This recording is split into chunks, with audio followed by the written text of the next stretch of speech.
Hello everyone, I hope y'all are having a good morning. It's me, Lazarus. Today I'm gonna be reading to y'all a story called Don't Report the Smoke from the Grove. I hope y'all enjoy. I am a fire lookout. We have one rule, don't report the smoke from the grove. The lightning just broke that rule for us. My name is Mark. I am in the Two Rock Lookout Tower in the Kautani National Forest. I have been here for 3 months. I think I'm about to die. I'm typing this on my personal laptop using the tower's finicky satellite uplink. My service radio is just static and screaming. I don't know if this will even get out, but I have to try. If you're reading this, do not come looking for me. Call whoever runs the National Forest Service and tell them the Grove protocol is broken. Tell them what happened at Two Rock. When I took this job, I thought it was a joke. I was a burned out software developer from Seattle. I needed to get away from, everything. The ad said U.S. Forest Service Fire Lookout must be comfortable with extreme solitude. It sounded perfect. The drive up here was 9 miles of switchbacks that I could barely get my old truck through. The tower itself is a 14 by 14 foot room on top of 60-foot steel stilts. Just a bed, a small kitchen, a desk, and a firefinder map in the center. And windows. God, the windows. 360 degrees of nothing but trees, mountains, and sky. The guy who trained me, Gus, was a leathery old man who looked like he'd been carved out of a pine nut. He was retiring after 20 seasons. Rundown on the radio, the weather station, and the logbook. "It's an easy job, kid," he said, spitting out tobacco juice over the railing. 99% boredom, 1% sheer panic. Your job is the 1%. You say smoke, you radio it in. Simple. He was packing his bag when he paused, his hand on the trapdoor that leads down the stairs. "Oh, one last thing," he said, almost as an afterthought. "You'll be looking at the northeast range. You see that patch of dark old growth pine? The one that looks like a big ugly scrub?" I looked. I could see it. A circular patch of forest, maybe a mile across, that was darker than the rest. The trees there were ancient, packed tight. "We call that the Grove," Gus said, his voice lost in its folksy charm. It was flat. You're going to see smoke come from there, maybe once or twice a week. Little white plumes. Smells sweet if the wind is right. You are not to report that smoke. You don't call it in. You don't ask about it. You just make a note in the logbook. Smoke at the Grove. Got it? "What is it?" I asked. "A controlled burn?" Gus stared at me. "It's a geological feature, kid. That's the official story. It's a, event? Or something. Your job isn't to know what it is. Your job is to ignore it. Everything else you report, not the Grove." "Got it," I said, trying to sound like a good employee. He nodded, satisfied. "Good.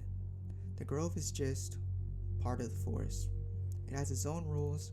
We leave it alone, it leaves us alone. You'll be fine." He left. I was alone. The first 3 weeks were heaven. The silence was incredible. I read books, I watched eagles.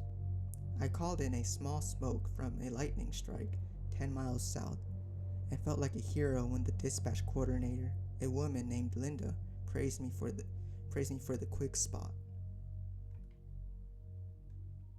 I also read the old logbooks. They went back 50 years. I found Gus's entries. July 14th, 2018. Smoke at the Grove, cleared. July 22nd. Smoke at the Grove, cleared. Full moon. August 1st, 2018. Smoke at the Grove, cleared. Dozens of entries just like that, simple yet mundane. Then 1 month into my stay, I saw it. It was a clear, windless afternoon. A single perfect plume of white smoke rose from the center of the grove. It was just as Gus described.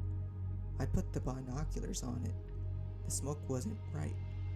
It didn't blow or spread. It rose in a tight, clean column, like steam from a pipe. And the wind picked up, but the smoke column didn't bend. It held its shape. I opened the tower window. The air was thick with a smell of burning sugar, like a sickly sweet caramel, with an undernote of something coppery, like old pennies. I watched it for 20 minutes. Then, as if a tape were turned off, the smoke just stopped. It didn't drift away, it vanished. I made the entry into my logbook. June 12th, smoke at the Grove, cleared. My hand was shaking. It happened 4 more times over the next 2 months. I started to notice a pattern. The forest would go completely silent right after it happened. No birds, no insects, just dead quiet. I got curious, too curious. Weeks ago, I was watching the Grove with high-powered binoculars. When the smoke appeared, this time I was ready. I've been watching a herd of elk grazing on the ridge near the Grove. As the smoke rose, I saw one of the elk, a big bull, lift its head. It turned and walked directly into the dark trees of the Grove. It didn't turn, and it didn't run. It wasn't spooked. It just walked in. I watched for an hour. The elk never came out. I called Linda at the main dispatch. I tried to be casual. Hey Linda, just a quick question for my logs. What's the deal with the Grove on the northeast range? Is it an old mine vent? I'm getting some weird readings. The radio was silent for almost 30 seconds. I thought I'd lost signal. She finally said. Her voice was ice. Gus was supposed to brief you. Your concerns is fires. The Grove is a known, non-hazardous geological feature. It's not your concern. Do not ask about it again. Do you copy? I copy that, Linda. Just clarifying. There's nothing to clarify, she snapped. Watch your sectors, Jenkins. Over. That's when the fear started. This wasn't just a weird quirk. This was a secret. I started watching the Grove, obviously. I saw the smoke plumes. I noted the silence, and I saw more animals. A coyote, a black bear cub, they all did the same thing. They stopped, turned, and walked calmly into the trees. None of them ever came out. The smoke, I realized, was a lure, or a summons, as if the Grove was eating them. That was all bad enough. I was counting the days until my replacement. I was going to get out of here, go back to Seattle, and never ever think of the woods again. Then last night the storm hit. It was the 1% panic Gus talked about, a massive electrical storm that rolled in from the west. The sky turned black. The wind was so strong, I thought the steel legs of the tower would buckle. And the lightning, it was constant. I was on the radio for 3 solid hours, calling in strikes, my eyes glued to the map. Strike. 1.5 miles south of Three Sisters Peak. Strike. Ridgeline, Sector 4. Spot fire confirmed. Linda was a pro, coordinating airdrops and ground crews, her voice calm in the chaos. And then it happened. A bolt of lightning thicker and brighter than any I'd ever seen. Split the sky. It wasn't a flicker. It held for a full, blinding second, and it struck directly into the center of the Grove. The sound hit the tower. A second later, it was not thunder. It was a shriek, a wet biological shriek that vibrated in my teeth. The tower rang like a tuning fork. I was thrown from my chair. My radio went dead. The tower's power, the lights, the weather gear, all went dead. Only my battery-powered handheld radio crackled to life. Jenkins, report.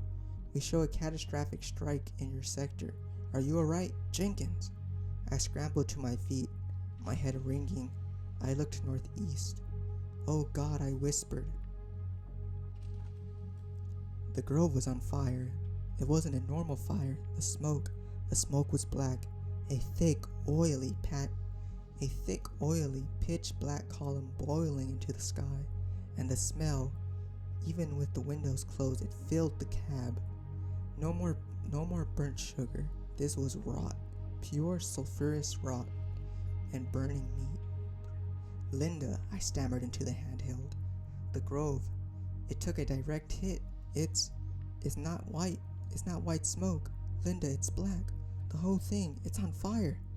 The radio went silent, and I mean completely silent. Not even static, for a full minute. I thought the radio had died again. Then her voice, it was shaking. I could hear her crying, "Oh God, no, Mark. Mark, listen to me. Listen to me very carefully. Linda, what's going on? Do you need to send a water bomber? This thing is..." "No!" she screamed. A shriek just like the one I heard from the lightning. It terrified me. "No bombers. No crews. God, they're not ready." "Who's not ready, Linda? You're not making any sense." "Mark," she said, her voice dropping to a desperate, trembling whisper. "The tower. The metal. It's grounded.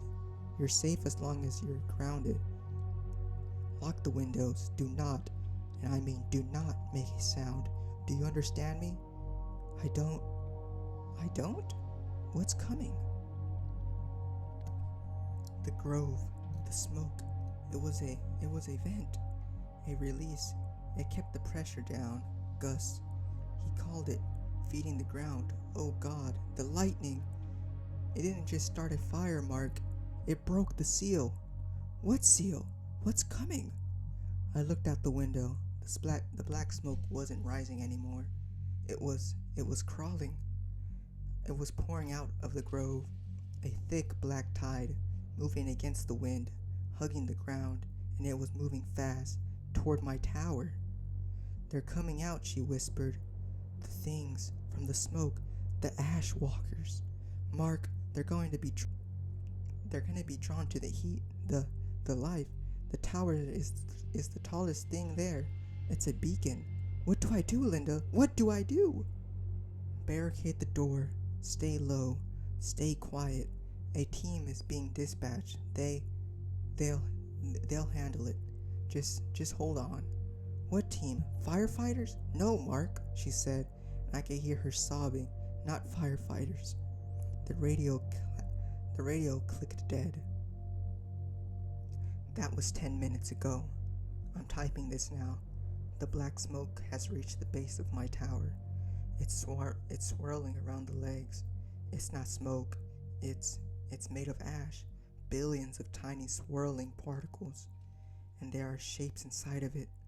I can see them now. They're taller than a man. They're thin, like burnt branches. They're climbing. They're on the tower. I can hear them, a dry, scraping sound on the steel legs, like sandpaper, like something is climbing up the stairs. I barricaded the trapdoor with my bed frame, but it's probably not enough. The tower is groaning. The metal it's hissing. Where they touch it, the steel glows a dull red. They're hot. I could hear them at the trapdoor. A slow, methodical scratching. They're trying to get in. There's a smell. That rotten, sulfuric smell is coming up through the floorboards. Something just hit the window. A hand. Something just hit the window. Oh my God, it's a hand. Made of gray ash and glowing red embers fused together. It left a sizzling, greasy print on the glass before it pulled it back into the black smoke. I don't know what to do now. The laptop battery is at 14%. The smoke is getting so much thicker. My God, the trapdoor, the wood is starting to smolder.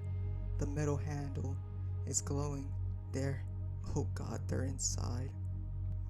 Thank you for watching my video, and I hope you have a great rest of y'all's day. Don't forget to subscribe. Bye.